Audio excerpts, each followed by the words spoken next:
Now we are joined on the phone by Ivan Karadzic. She's a Danish diver who took part in Sunday's rescue. Ivan, good morning.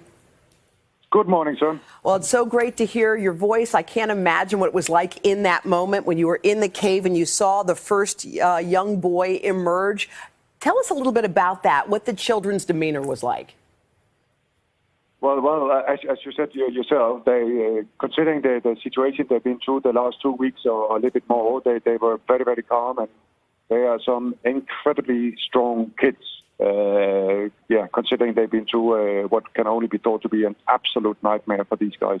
Absolutely. And Ivan, I mean, you're one of the divers. You've been in that cave, so you have such a unique perspective. Can you tell us what it is like down there and what's involved in getting out young boys in this frail condition, many of whom can't even swim? Well, the challenge, the main challenge here is that we're dealing with, as you say yourself, young kids that are in no way trained to do cave diving. Cave diving requires a lot of training, and it's still dangerous even for the best cave divers.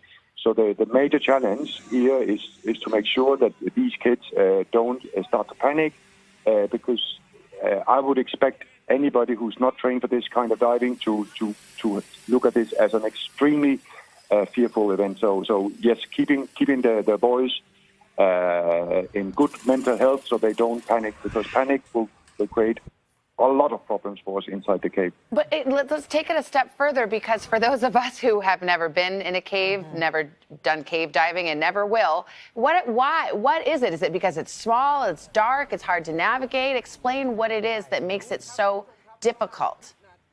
Well, it's exactly everything you said. It's small, it's hard to navigate, it's obviously being inside a cave, it's pitch black unless you have artificial lights with you, and there are some narrow passages. So for a cave diver, this is something that us cave divers we enjoy. We think it's challenging and exciting to go in and explore these caves.